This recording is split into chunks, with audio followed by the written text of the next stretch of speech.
La famille, bonjour à tous, j'espère que vous allez bien, que vous passez une bonne journée. Qui d'autre que lui, les gars? Qui d'autre que Jude Bellingham pour nous faire vibrer un petit peu dans cet Euro, nous faire ressentir un peu des émotions, surtout nous, Madrilènes, parce qu'on sait qu'il porte notre maillot, les gars. Là, j'ai vibré un petit peu. Enfin, c'est pas l'équipe de France, parce que j'en attends beaucoup de l'équipe de France, on verra demain. Mais c'est quand même Jude Bellingham. Mon cœur a vibré, les gars, comme si c'était le Real Madrid. Quand il a mis ce but, j'ai crié un ouf de soulagement, parce que je voulais pas que son Euro s'arrête comme ça. C'est pas mérité, au vu de la saison qu'il a fait avec le Real Madrid, c'est pas mérité qu'il sorte comme ça. Et le destin n'a pas voulu. Il a mis ce but, les gars, qui a littéralement sauvé l'Angleterre, qui a remis l'Angleterre sur les rails. Parce que la Slovaquie, ils ont compris, les gars. Ils ont compris. On met un but, on met le bus. Et on défend en avançant. Le piège, parce que les Anglais n'aiment pas ce style de défense. Les Anglais ne savent même pas jouer contre ce style de défense. Une défense qui joue bloc bas, mais qui avance en même temps sur le porteur de balle. Tu vois le délire? C'est une défense qui est constamment en mouvement. C'est pas une défense qui te met 5 joueurs sur une ligne et ça bouge pas et vas-y bombarde. Non, c'est une défense, même s'il y a 5 joueurs sur la ligne, ils avancent sur le porteur, ils viennent, ils t'étouffent. Donc tu sais pas par où aller, t'es obligé de jouer long. Tu vois? Et ça, les Anglais ne savent pas faire jouer long, ils savent jouer que au sol. C'est une dinguerie.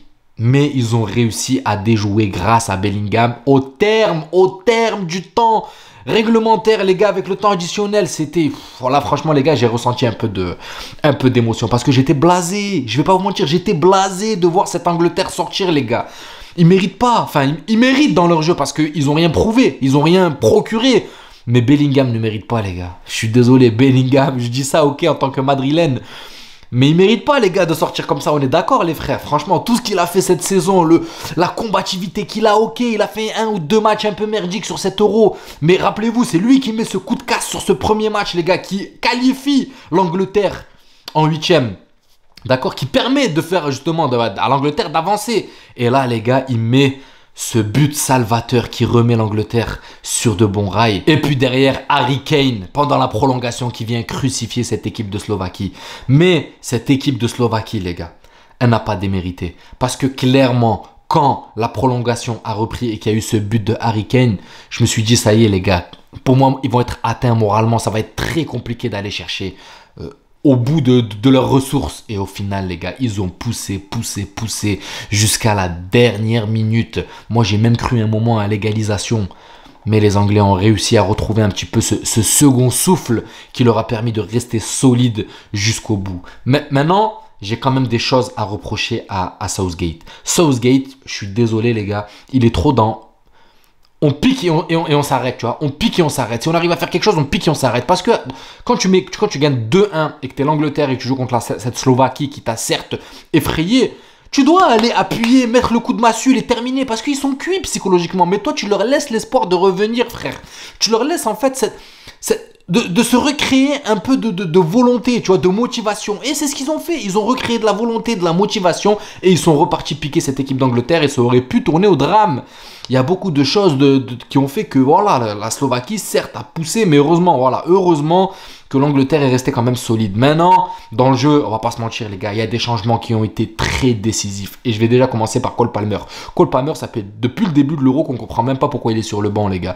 Pour moi, il a largement sa place par rapport à un Bukayo Saka. Cole Palmer, quand il est rentré, ça a clairement fait basculer la tendance pour cette équipe d'Angleterre. Même si la deuxième mi-temps, début de deuxième mi-temps, l'équipe d'Angleterre est arrivée avec de meilleures intentions, mais une fois que Cole Palmer est rentré, il a clairement fait basculer le jeu vers l'Angleterre. Et les deux joueurs ensuite qui ont clairement apporté pour moi, il y a Ivan Toney. Ivan Toney, quand il est rentré, tu sens que physiquement, il a mis un petit coup de massue à la Slovaquie. C'était très compliqué parce que dû de son physique, il pèse sur les défenses et c'est très difficile de le bouger. Et il est là, il va chercher les ballons, il va casser la tête un peu à Lobotka, il est là, il bouge. Il fait mal un peu à cette équipe de Slovaquie dû à son physique. Et le deuxième, c'est Eze. Eze, petit gabarit, assez vif, défensivement très costaud. Je sais même pas quel poste il joue, je le connais pas ce joueur, mais j'ai trouvé qu'il a apporté un peu de percussion à cette équipe d'Angleterre. Donc pour moi, c'est les 3 changements clairement qui ont fait la diff. Donc les gars, les Anglais se sont sauvés le cul grâce à Bellingham, les frères. Moi, je vous le dis clairement, Bellingham a fait un match déjà très costaud dans l'impact défensif. Offensivement, il a fait ce que l'Angleterre fait depuis le début de l'Euro. C'est très pauvre. C'est en fait quand il y a une équipe qui joue défense, bloc bas et qui arrive à défendre en avançant, l'Angleterre est perdue. Ça fait de l'essuie-glace. Je vais à droite, je vais à gauche, je vais à droite, je vais à gauche. Et on dirait qu'ils n'ont pas de... Voilà, il n'y a pas de... Il n'y a pas d'imagination, il n'y a pas de... Les mecs sont perdus en fait sur le terrain, ils sont perdus, il n'y a pas de mouvement. Quand tu vois Foden qui fait des allers-retours, voilà, à droite, à gauche, qui revient derrière, c'est saoulant, c'est un jeu stéréotypé et la Slovaquie a compris. Encore une fois de plus, ça a été sur un exploit individuel. Voilà, la remise de je sais plus qui pour Bellingham qui arme cette retournée acrobatique et qui met ce but. Mais sinon, l'Angleterre était out les gars. Un exploit. Pour moi, c'est clairement un exploit et c'est Bellingham l'architecte de cet exploit, les gars. Je vais pas vous mentir, hein, je suis très content, je suis heureux. Parce que là, maintenant, la course au Ballon d'Or se resserre un petit peu, les gars. Là, c'est entre Vinicius qui fait un match de fou il y a 2 jours contre, je sais plus, c'est le Paraguay, il me semble. Je sais plus, les gars, parce que je suis pas à la Copa, les matchs sont à 3 heures du soir. Mais je regarde quand même les retours. Le lendemain, on sait que Vini a mis un doublé avec un très bon match, une très bonne note. Donc, Vini est en train de gratter encore des points pour son Ballon d'Or. Mais excusez-moi, Bellingham, les gars, moi, clairement, à l'heure actuelle, j'ai une préférence pour Vini. Mais Bellingham, il est en train de gagner des points, les gars. Il est en train de marquer cette compétition de son empreinte. Parce que là, si l'Angleterre avance encore, Bellingham aura cette part de responsabilité. Il aura réussi à porter quand même cette équipe au devant de la scène, les gars. Parce que là, cette arrivée en quart, elle lui est due. Elle lui est due à lui et Harry Kane. Même si Harry Kane a été quand même très muet première mi-temps et un peu le début de la deuxième mi-temps. Parce que voilà, ils n'arrivaient pas à le toucher. Mais voilà, les gars, Bellingham. Donc c'est pour ça que je vous dis, les gars, Ballon d'Or, clairement. Vinicius, Bellingham se suivent de très près pour moi, clairement. Et derrière, Toni Kroos. Je vois pas qui pourrait suivre derrière. Toni Kroos, surtout que l'Allemagne est encore en lice. Et que ça enchaîne. Ça enchaîne, les gars. Donc, nos 3 madrilènes, là, enfin, nos 3, maintenant, Toni Kroos ne l'est plus.